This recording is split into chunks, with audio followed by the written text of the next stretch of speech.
আসসালামু আলাইকুম ভাই। কিছু কিছু প্রবাসীর জীবনের সবচেয়ে বড় ভুল হচ্ছে জানেন কি? কিছু কিছু প্রবাসী ভাই আছেন যারা দেশ থেকে প্রবাসে আসেন, বিশেষ করে অবিবাহিত যারা আর কি, যে দেশ থেকে প্রবাসে আইসা 7-8 বছর যাই থাকেন, 5 বছর 6 বছর 7 বছর 8 বছর যাই থাকেন, থাকার পর দেশে যান।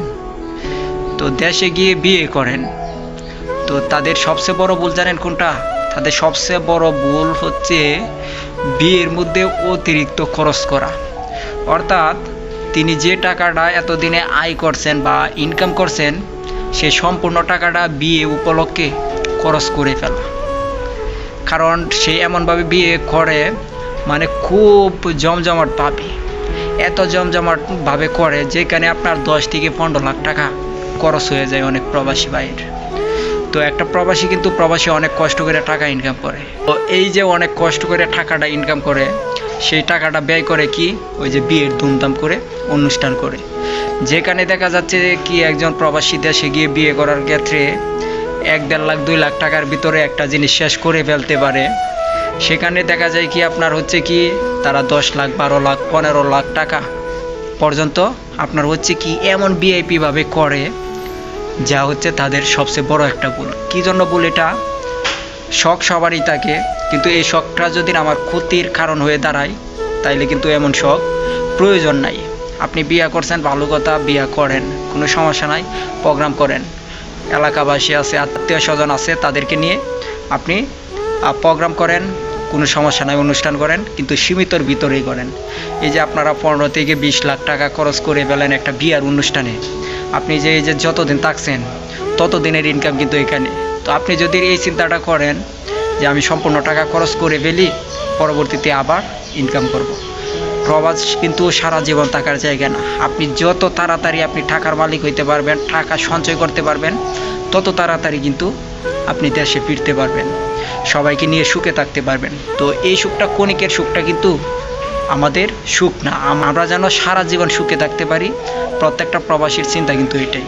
তো সেটা কিন্তু অনেকেই বুঝি না যারা এই কাজটা করেন, যে প্রবাস থেকে গিয়েই বিয়ে করার ক্ষেত্রে, বিয়ে করার সময় যেখানে অল্প টাকায় হয়ে যাচ্ছে, সেখানে অনেক বেশি খরচ করে ফেলেন। এই ভুলটার কারণে কিন্তু অনেক প্রবাসী ভাই আছেন যারা একবারে নিঃস্ব হয়ে যান। দেখা যায় কি ওই যে টাকা ইনকাম করছেন, এই টাকাটা দেশে যায় ধুমধাম করে বিয়ে করে খরচ করে ফেলছেন, সম্পূর্ণ টাকা শেষ। প্রবাসে আইসা পরবর্তীতে সংসার হয়, স্ত্রী হয়, আস্তে আস্তে বাচ্চা হয়ে যায়, আর টাকা কিন্তু সঞ্চয় করতে পারেন না। মানে এই যে যা সঞ্চয় করছিল সেটাও শেষ, পরবর্তীতে যা করতেছে তাও যাইতেছে, আর টাকা কিন্তু একসাথে করতে পারতেছে না। যেটা হচ্ছে প্রবাসীদের মানে সবচেয়ে বড় একটা ভুল। এই কাজটা অন্ততপক্ষে কেউ করবেন না। প্রবাসে আসছেন সুখের জন্য, যেভাবে সুখে থাকা যায় সেই চিন্তাটা করবেন। এই যে এত ধুমধাম করে একটা কিছু করতে হবে, এটা কিন্তু প্রয়োজন নাই ভাই, এটা কিন্তু প্রয়োজন নাই। আপনি শর্টকাটে করেন, শর্টকাটে যেভাবে করা যায় সেভাবে করেন। এই ভুলগুলা কিন্তু অনেক প্রবাসী ভাই বুঝেন না। যখন এটা করে ফেলেন, এই ভুলটা করার পর কিন্তু অনেক প্রবাসী ভাই আছে যেটা নিয়ে অনেক ভুল স্বীকার করেন, অনেক পস্তাতে হয়। মানে এই হচ্ছে আর কি অবস্থা। তো যারা যারা আছেন, ভিডিওটা যারা দেখতেছেন, প্রবাসী ভাই যারা আছেন, তাদেরকে বলবো, অবিবাহিত ভাই তারা দেশ থেকে গিয়ে এই ভুলটা কখনো করেন না। বিয়ে করেন, অনুষ্ঠান করেন, সমস্যা নাই, কিন্তু এত টাকা আপনার জীবনে সম্পূর্ণ টাকা বিয়ার পিছনে খরচ করতে হইব, এই ভুলটা কখনো করেন না। এই ভুলটা থেকে সবাই সাবধানে থাকবেন, যেন আপনার জীবনটা সুন্দর হয়। সবাই ভালো থাকবেন, সুস্থ থাকবেন। ভিডিওটা ভালো লাগলে শেয়ার করে আরও অন্যান্য প্রবাসী ভাইদেরকে দেখার সুযোগ করে দিবেন। আল্লাহ হাফিজ।